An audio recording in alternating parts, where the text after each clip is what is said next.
tó bá yẹ pé kéèyàn náà yẹn ẹ̀ṣẹ̀ bá ní kí ló ṣẹlẹ̀ sí Jésù Bíbélì sọ. ó sì fi ẹgba tẹ́rẹ́ ṣe pàṣán. ní ìgbà náà ni Jésù fi ẹgba tẹ́rẹ́ ṣe pàṣán. ó sì na gbogbo wọn yíká. àtobìnrin àtọkùnrin.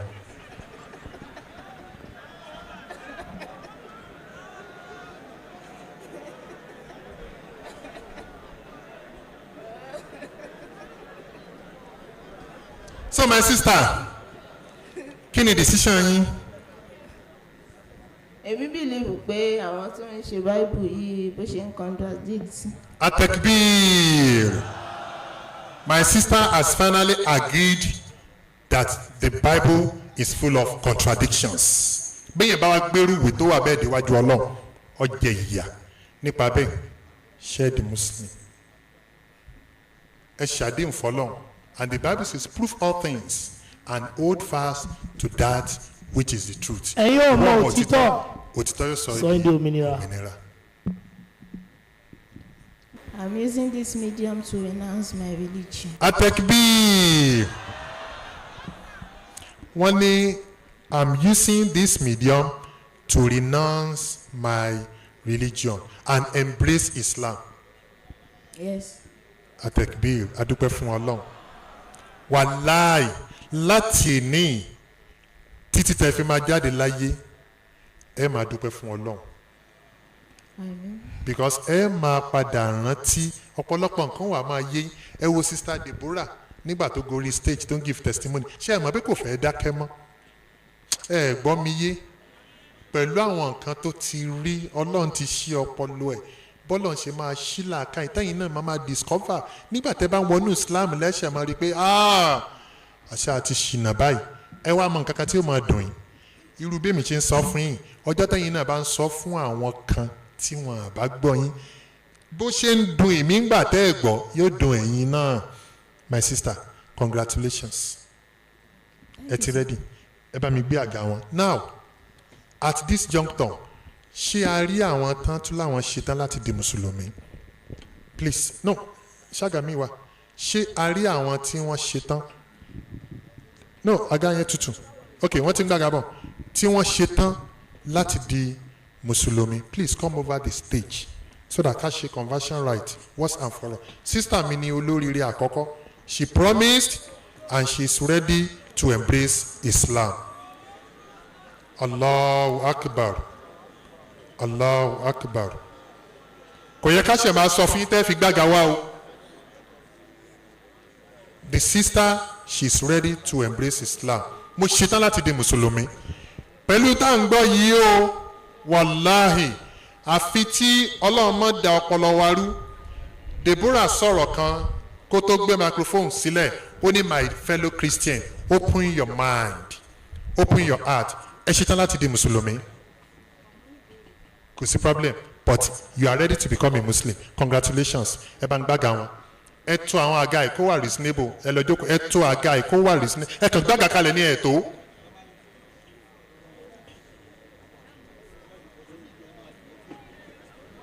I'm ready to become Muslims please sit down.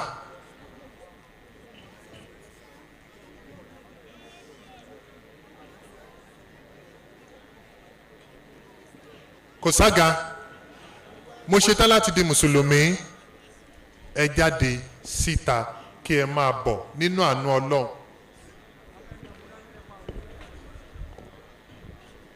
Ẹ gbága wá ń bì bóyá kí n gbé microphone lẹ́ kí n wá máa tó. Sà. Mo ní ìbéèrè kan tó dẹ̀ strong.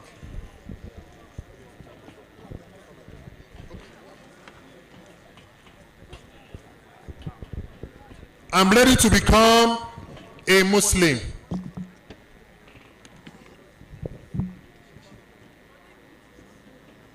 I'm ready to become a Muslim. Baba wa. Ẹ jọ̀ọ́ ẹ bá mi gbọ́ lọ́n tóbi.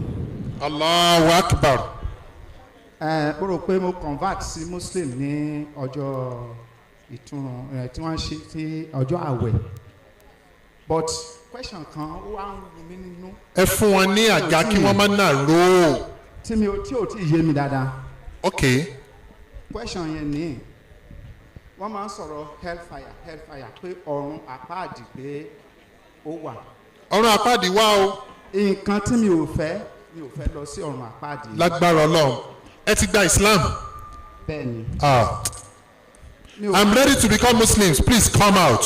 mi ò fẹ́ lọ sí ọ̀run àpáàdì yẹn so tí má dẹ̀ ti béèrè lọ́wọ́ àwọn ajẹ́rìí. ok wọ́n nílé ayé pé ni. mi ò fẹ́ lọ sí ọ̀run àpáàdì ni mo ṣe convert sí Muslim wọ́n á máa sọ pé gbogbo wa pátápátá là ń lọ sí ọ̀run àpáàdì. wọ́n ní gbogbo àwọn pátápátá pé gbogbo ènìyàn pátá ló lọ sí ọ̀run àpáàdì. sí ọ̀run àpáàdì. Ah, kí ni ìdí ẹ̀ báwo ló ṣe. ẹ ṣeun ó wá ní kí ni wọ́n ń pè ní ẹ súnmọ́ wájú ẹ ó súnmọ́ wá wájú. ní kí ni wọ́n ń pè ní àpáàdì. ok mo ní nǹkan tẹ́lẹ̀ mọ̀ sí àpáàdì ní ìkòkò tí wọ́n fi amọ̀ ṣe. àpáàdì kòkò tí wọ́n fi amọ̀ ṣe. mo ṣetán láti di mùsùlùmí, please come over the stage. òun ni wọ́n ń pè ní àpáàdì. ok wọ́n á ní ibo ló wà mo ní ilẹ̀ wọ́n ní gbogbo apátápátá in as much tá a ti máa wọ ilẹ̀ ok ọ̀run àpáàdì ní gbogbo àlọ́ so ó wá ń rú mi lójú. ok so mo fẹ́ kẹ́ ẹ̀ light mi sí orí yẹn. ẹ ṣeun, it's a very good question. ẹ lọ jókòó, màá dá yín lóhùn.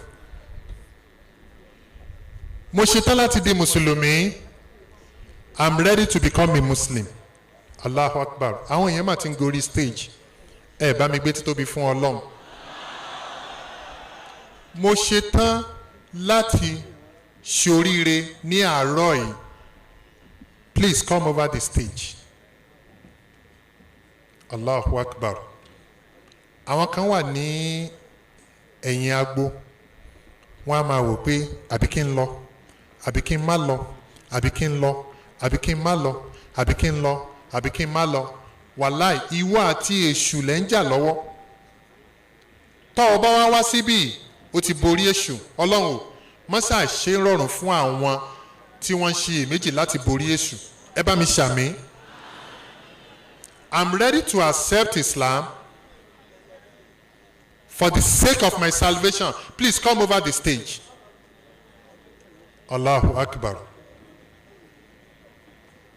ìbànújẹ́ ti fò lọ.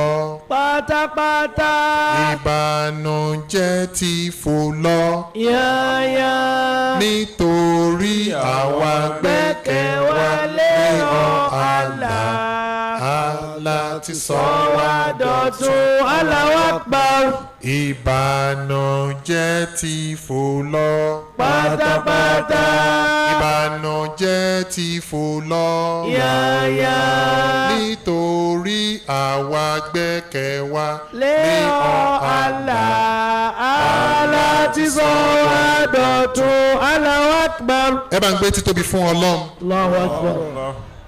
mo ṣetán, mo pinnu ní àárọ̀ yìí to become the real follower of Allah, láti máa tẹ̀lé Ọlọ́run, láti máa ṣe ìfẹ́ ti Ọlọ́run, láti sin Ọlọ́run ní òtítọ́ àti ní òdodo. ẹ máa bọ̀ lórí stage. mo ṣetán láti gba ẹ̀sìn Islam, ẹ̀sìn Mósè, ẹ̀sìn Ábúráhámù, ẹ̀sìn Jésù, ẹ̀sìn John the Baptist. ẹ máa bọ̀ ní orí stage. ìyẹn náà ń pè ní spiritual liberation. Sister Ikimat tún sọ̀rọ̀ kan, mo mú reference wá nú ẹ̀. ó ní gbogbo ẹ̀yin ọmọ ìyá mi tẹ́ ẹ jẹ́ Christian, ó ní your being in Christianity is tantamount to what is called slavery or enslavement. wàláì òdodo ọ̀rọ̀ ni. ìfi ọpọlọ ṣeré, ìmúnisìn, ìmúnilẹ́rú.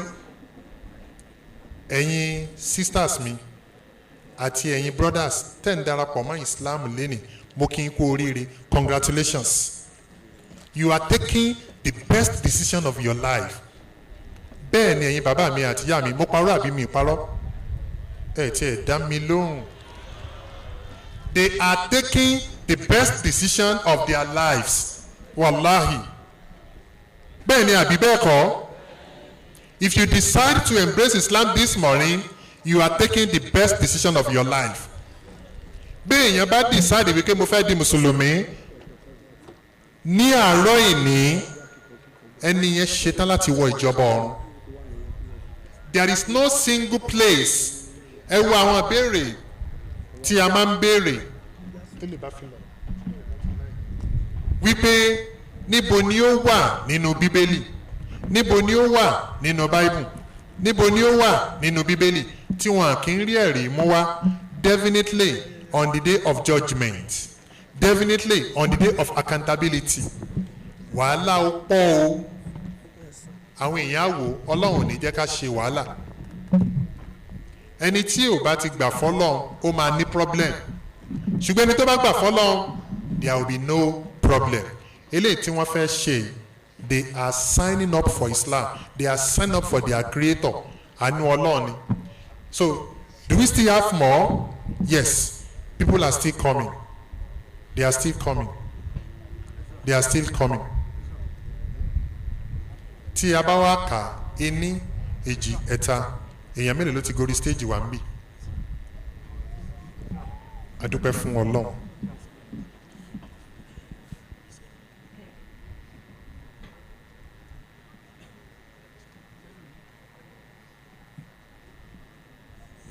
Ẹ máa bọ̀ sister, congratulations. Ẹ máa bọ̀ ń bí, ẹ máa bọ̀, ẹ máa bọ̀, ẹ ti ṣe oríire, ẹ máa bọ̀. Going ẹ dákun, ẹ má jẹ́ ó dàbí ìtànà tí a ti parí tán táwọn kan tó ṣe ìwọ̀n yọjú. Let us stand en masse and let's do it for final. Mo ṣetán láti di mùsùlùmí. Ẹlòmíì ti wà lẹ́yìn agbo báyìí, ó wá wò pé hey màá lọ mi ní lọ. Màmá kan sáré bọ̀ láti ilé ẹ̀ ní Mọdákẹ́kẹ́, bàtà já, ó wò pé wọ bàtà ò ní bà tèmi jẹ́sẹ̀. Màmá decide finally àtẹ̀gbìr. Ìyẹn náà ń pè orin kan wà tá a máa ń kọ, àwọn èèyàn máa ń rò pé bóyá à ń ṣàwàdà ni. A máa ń sọ pé wínà o wínà. Ẹ má bá mi bàjẹ́, èmi ò fi òun nílé kọ́. Wínà o wínà, Almighty you don win o. Wínà pátápátá you go win forever. Láíláí lùsà o lùsà o lùsà ṣáítánì you don lose o lùsà pátápátá you go lose forever. Láíláí. Mo mọ̀ pé bẹ́ẹ̀ yẹn bá gun ẹṣin kọjá nínú bàbá wa imam gerere ni, because gbogbo àwọn tá a wà ń bì, we are living witnesses to people, these brothers and sisters ní àárọ̀ yìí tí wọ́n ní àwọn sign láti di mùsùlùmí. Do we still have more? Yes. Do we still have more? Inshallah. More and more and more. More people will still embrace Islam. Àsìkò tá a wà yìí, àsìkò ẹ̀rí ni. Ẹ̀yin ọmọ ìyá mi tẹ́ ẹ jókòó. Mo ti béèrè àwọn ìbéèrè tó pọ̀, ẹ lè dá mi lóhùn. The next thing for you is to sign for Allah. But there is one clause. We don't force people to Islam. La ikraha fi din. Let there be no compulsion in religion. We will never force you. Remember that a day will be a day when your shadow will fall. A day will be a day when your shadow will fall.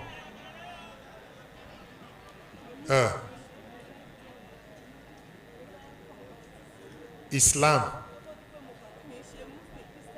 You are a Christian. Okay, good. Okay. Ẹ jókòó, ẹ ti decide láàárọ̀ yìí, whatever, a sọ. Okay, ẹ fẹ́ béèrè kankan, ẹ jẹ́ kí n sáré ọ̀nà yín yẹn, ẹ bá mi fún wọn, Isra, ẹ fún wọn. Ìbéèrè méjì ni mo ní. Ìbéèrè mi àkọ́kọ́. Ẹ gbé sẹ́nu, ẹ gbé sẹ́nu. Mo ní ẹ bá mi ṣí Revelation. Ó yá, ẹ sí Revelation pápápá. Revelation 21 and Revelation 22. Ìkẹta ni mo ní ìbéèrè ní Genesis. Kí ni church yín? Gospel ni mò ń lọ. Lákùrẹ́ ń bí náà. Lákùrẹ́ pé ìyé ìwé mi, wọ́n jẹ́ ìyé ìwé mi náà choir. Choir nìyí. Ẹ ṣọ́ọ̀bù choir nìyí. Ó yá, ẹ kọrin ẹyọ kan fún mi tí màá fún mọ̀ pé choir nìyí. orin ẹyọ kan ẹ kọ orin ẹyọ kan fún mi ṣé ẹ ti ṣí Revelation 21 sister ẹ kọ orin ẹyọ kan fún mi orin ẹyọ kan àwọn èèyàn ní àwọn fẹ́ rójú yín ọ̀ya. Onígbàgbọ́ di àmúre rẹ̀ Mẹ́sáyà tí kò mọ́tò rẹ̀ dé ẹni tó bá kọ̀ láti wọlé yóò wọkọ̀ ìjọ̀gbọ̀n táyé fowó ra. ó ti kọ́ mọ́tò dé irú ọkọ̀ wo ni.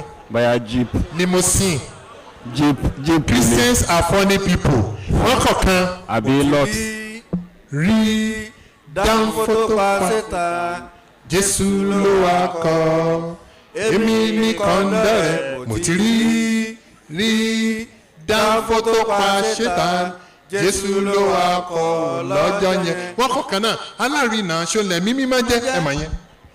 èmi jẹ́ aya Jésù mi jẹ́ ọkọ jọ̀wọ́ mú mi dọ́dọ̀ ọkọ ìyàwó kí n lè bọ́ lọ́wọ́ Jésù gbàyàwó ń yàwó. now wọ́n ti bá yín ṣí Revelation 21 verse kínní mo ṣetán láti di mùsùlùmí going 21. ẹ jẹ́ mo máa náfààní àti kà fún ara mi. ok ṣé ẹ mọ̀ bẹ́ẹ̀. ẹ fún mi ní Yorùbá. ó náà ni wọ́n fẹ́ sọ nǹkan kan o. mo sì rí ọ̀run tuntun kan àti ayé tuntun kan nítorí ọ̀run ti àtijọ́ ti àti ayé ti ìṣáájú ti kọjá lọ òkun kò sì sí mọ́ mo sì rí ìlú mímọ́ ní Jerusalem tuntun àti ọ̀run sọ̀kalẹ̀ láti ọ̀dọ̀ Ọlọ́run wá tí wọ́n múra sílẹ̀ bí ìyàwó àti lọ́dọ̀ láti lọ́ṣọ̀ fún ọkọ rẹ̀. Ìbéèrè mi ni ẹ jẹ́ kí n lọ sí Revelation 22 wọ́n sì fi odò omi ìyè kan hàn mí tí ó mọ́ bíi kírísítálì tí ti ibi ìtẹ́ Ọlọ́run àti ní ọ̀dọ̀ àgùntàn wá. Ìbéèrè mi ni wípé ǹjẹ́ kí ni ẹ sọ ọ̀rọ̀ kan ǹjẹ́ ṣebí ẹ̀yin Muslim ṣe bìlífù pé tó wọ́n ní tí a bá kú yes. lẹ́yìn téèyàn bá kú tán Ọlọ́run á gbàyàn sí òkè Ọlọ́run á jẹ́ kí èèyàn fò á gbàyàn lọ sí rapture day wọ́n wá tún sọ nínú Bible yẹn wípé lẹ́yìn ẹ̀yin Muslim ẹ̀ bìlífù pé lẹ́yìn ikú ìdájọ́ wà ǹjẹ́ ṣé lẹ́yìn ikú ṣé ìdájọ́ wà. okay sister more people are coming to embrace Islam sister ìfẹ́ di Muslim ẹ tún lọ padà ní. okay àwa mùsùlùmí a gbà pé ìdájọ́ wà bí òsì ẹ súnmọ́ wájú bí gbogbo wa sì tá à ń ṣe bọ̀ láti àárọ̀ in tó ń túmọ̀ sí náà ni pé tá a bá ti kúrò lé ayé yìí à ń lọ síbì kan tó bá yẹ pé a gbàgbọ́ pé kò sí ìdájọ́ ni tàbí pé kò ní sí ìdájọ́ gbogbo tá à ń ṣe bí ò ní nítumọ̀ àbí bẹ́ẹ̀ kọ́ ni ṣèbí tá a bá ti kú ó ti parí pọ́n torí pé a mọ̀ wípé n tá à ń ṣe ń bì yìí a gbà pé ìdájọ́ wà la ṣe perú ìpàdé yìí wípé ẹ jẹ́ kí a ṣe n tá a fi pèsè ilẹ̀ láàdẹ̀ ṣe ń sọ fáwọn Christian náà ṣe ti gẹ́ẹ̀tì mi báyẹn so a gbà pé ìdájọ́ wà but níjọ́ ìdájọ́ ẹni tí ò bá ti ṣe tọ́lọ́run inú iná ọ̀run àpáàdì ní lọ. ǹjẹ́ ó tẹ̀yìn bá kú. yes. nínú bẹ́ẹ̀ni wọ́n sọ pé ayé mi wà. ǹjẹ́ ṣó pọ́sibú tẹ̀yìn bá ti kú kéèyàn tún padà wá. kò pọ́sibú. gbọ́n ó fi hàn nínú bẹ́ẹ̀ni padà wá. ṣe rí tó wà níbẹ̀ ni wípé bẹ́yìn ṣe ka bíbélì tẹ̀ ń púrúfù bẹ́ẹ̀ àwọn kan náà ní ìwé míì táwọn náà ń púrúfù bẹ́ẹ̀ bí èèyàn bá ti kú ilé ayé la wà kọ̀sáyé míì mọ́ ẹ̀ mọ́ ibi tá à ń lọ ọ̀run àwọn ajẹ́rìí àwọn náà níwèé kan tó ń pè ní New World Translation àwọn nílé ayé yìí ní paradise wà ìgbàgbọ́ táwọn nìyẹn ṣé wọ́n rí ìwé Revelation tẹ́ ń ká yìí àṣírí kan mo fẹ́ sọ fún yín ẹni tó kọ ìwé Revelation Jòhánù wọ́n kọ ìwé yìí 96 years lẹ́yìn tí ó sì Jésù mọ́ níbi kan tó ń pè ní Island of Patmos ibẹ̀ náà ti kọ́ ẹni tó kọ́ ó ní mo sùn mo wá lálàá àlá you can see gbogbo Revelation àlá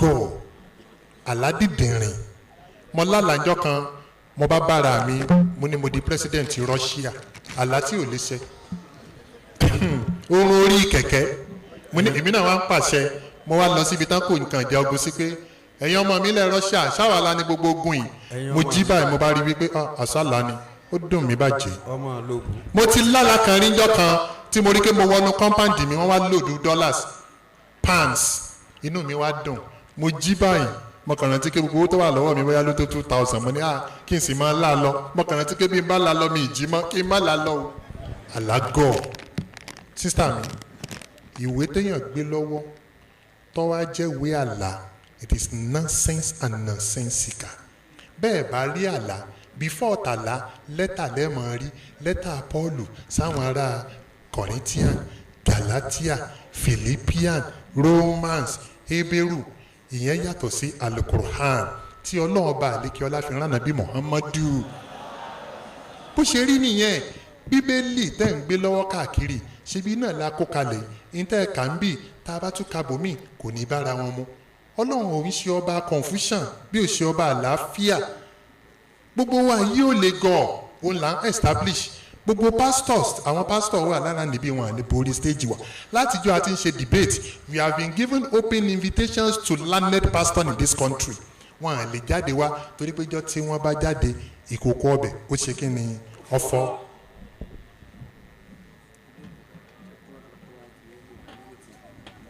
bó ṣe rí nìyẹn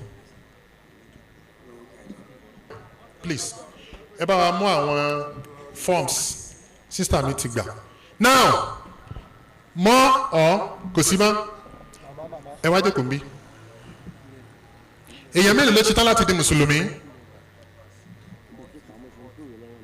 ṣó ti tán ẹ jẹ́ kí n wá ka àwọn olóríire ẹ fẹ́ béèrè question ó yá 1 second mama wa ti sign but wọ́n láwọn ní kinní kan tí àwọn ẹ̀dẹ̀ fẹ́ béèrè publicly ni no problem we will honour that.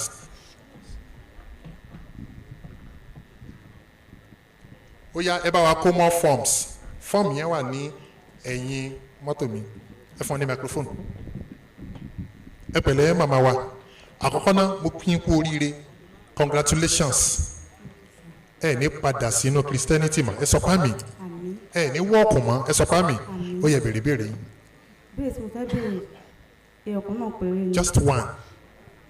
fún àkókò wa mo wá tó dáhùn àná mo ti máa ń bẹ̀rẹ̀ program yìí. mo mọ mo dọ́gbọ́n rí. àfa mi máa wọ̀ mí báyìí ṣe olóò invite mi wá sí program yìí mo láìkí muslim láti bẹ̀rẹ̀ ayé mi nígbà tí mo wà lẹ́kọ̀ọ́ àwọn muslim gan lọ́rẹ́ mi tó pọ̀ bí wọ́n ṣe léra ni wọ́n ń gbà wẹ̀ gbogbo àwọn bá wọn pẹ̀ sí mi hate bóyá mo hate christian àbí mo hate muslim gbogbo ìrìn ní tèmi that is my life. bó ṣe yẹ kó rí nìyẹn. mo wá married nígbà tí mo dẹ̀ married christian ni mo fẹ́ ní gbogbo ìdílé wa gan kò sí muslim bẹ́ẹ̀ christian ni wọ́n á pè pé 2011 ni mo lọ sí ọkọ mi tó kọ mi ṣaláìsí tí wàá tí wọ́n ti wá mọ àáfàá yẹn ṣé ní gbogbo ìwà tí àáfàá yẹn wò ó sóòjèrè ọkọ mi lọ́pọ̀lọpọ̀ gidigidi ṣe bóyá ẹ̀mí àti onígbà papọ̀ tí bó ṣe ń ṣe sí mi fáwọn ọmọ mi àwọn ìwà islam ní àáfàá yẹn àwọn kírísítẹ̀ gan tí mò ń kú ṣọ́ọ̀ṣì wọn gan wọn tẹ wọn bẹ́ẹ̀ mò ń rìn mo kàn wá dísáì pé mi ò lọ ṣọ́ọ̀ṣì mọ́ mi lọ ṣọ́ọ̀ṣì mọ́ àfàá gan àwọn wá máa wọ̀ mí àyà mi kò ní kò wá nù sí mi ẹ̀ṣẹ̀ wọn pé àmì lọ ṣọ́ọ̀ṣì mi wọn àbí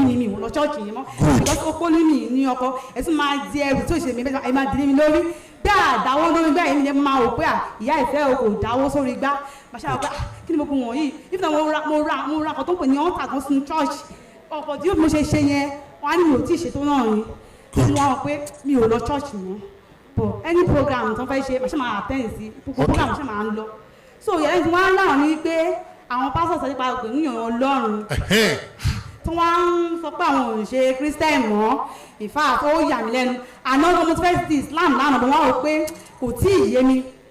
ṣùgbọ́n lẹ́nu láàárọ̀ ìbáyìí. kí ló ń ṣẹlẹ̀. mẹ́wàá. kí ló ń ṣẹlẹ̀. mẹ́wàá. ìfà ó ṣàwọn pé àwọn pásọ̀ ṣe pé àwọn ò gẹ́gẹ́ bí èèyàn ọlọ́run ṣe pé àwọn tẹ́lẹ̀ bá fún àwọn náà sọ pé àwọn ò ṣe mọ́ pé ní òkun wọ́n bá fẹ́ bèèrè báyìí ni pé àwọn pásọ̀ wa yẹn tó ń fi darapọ̀ mọ́ Islam ẹ má bínú o torí òṣèlú wọ́n fẹ́ béèrè béèrè o. ẹ má bínú ẹ dákun ẹ má bínú o nítorí ọlọ́run ọba. wọ́n bínú. ẹni ẹ ti kúrò ní ìlànà ti ẹ̀ṣẹ̀ pé ti wà nínú ìmọ́lẹ̀ báyìí ní ìṣẹ́ ti kúrò nínú òkùnkùn. bẹ́ẹ̀ni. àwọn fẹ́ ti kó jọ because mo bá sọ pé òun ní ṣọ́ọ̀ṣì mẹ́wàá mẹ́sàn-án gbogbo ẹ̀ àwọn fẹ́ ti kó jọ yẹn tí wọ́n ti kùnà yẹn jọ báwo ṣe máa gbé wọn sínú ìmọ́lẹ̀ padà ẹ jọ nítorí sọ ọlọ́run.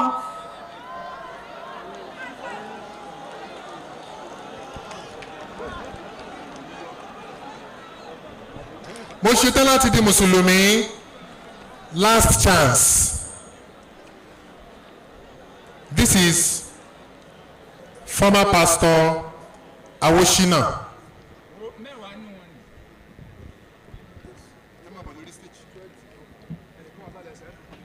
ẹ ṣeun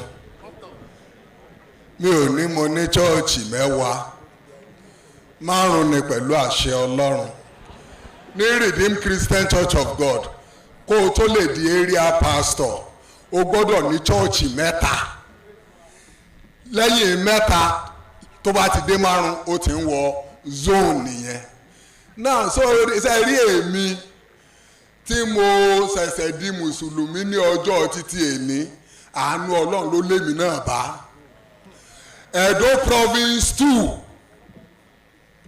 ṣẹ́gẹ́tì mi nìsín níbi tẹ́mi náà ń ja ìjà Christianity dé tí mo rú kí Jésù lérí dé fire pastor ni wọ́n ń pè mí àwọn bàbá ló wọ́n ṣẹ̀ṣẹ̀ ń pè mí ní radical pastor rugged pastor nísìn radical lèmi ṣẹ́gẹ́tì mi nísìn so ṣe wá rí àwọn tí wọ́n wà ń bi ibẹ̀ yẹn bí mo sì ṣe ń sọ̀rọ̀ lọ́wọ́lọ́wọ́ yìí mo ní chọ́ọ̀chì ti tèmi tí mi ò lè ọpúrẹ́ẹ̀tì ẹ̀ mọ́ pẹ̀lú bíbélì tí mo gbé fún Assembly Church of God bí bá a sì ṣe ń sọ̀rọ̀ yìí tí wọ́n sì wà ń bẹ̀ tí mo sì ń kakuléètì ọpọlọ mi bí mo ṣe lè ṣèwàásù fún òun ni mi ò tí ì fi lé wọn bẹ̀ ṣẹ́gẹ́tì so tẹ́mi bá gbìyànjú tẹ́mi tún lè gbìyànjú tí mo ti mọ ọ̀tún bíbélì tí mo ti mọ òsì bíbélì tí mo tún ti mọ àlùkùrán tí mo fi lè mọ tí mo tún fi lè bá wọn sọ̀rọ̀ àwàkáwà kan sọ ni Ọlọ́run ló lè ṣe kíni ló lè gbà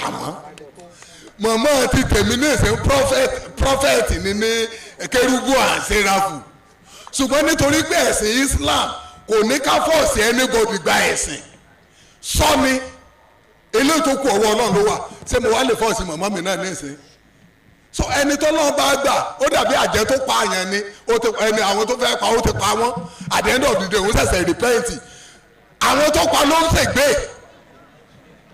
àwọn tó pa yẹn ló ń ṣègbè so báwa ṣe bí àwa ní ìsìn òní mo ń sọ èmi bọ́ sórí kíní ní ìsìn ṣe bẹ́ẹ̀ mi ń testify ni wọ́n dẹ̀ ń gbé mi láìfù everybody dẹ̀ ń sìn wọ́n rí mi bàbá Adébóyè mo ní lẹ́tà onígbà kan tí mo ṣó ẹ̀ so àwa ń sọ ẹni tó lọ́n bá tún sọ wípé ó tún máa gbọ́ á gbọ́ ẹni tí ò bá dẹ̀ gbọ́ á pàdé Ọlọ́run èwo ló wá kẹ́ èmi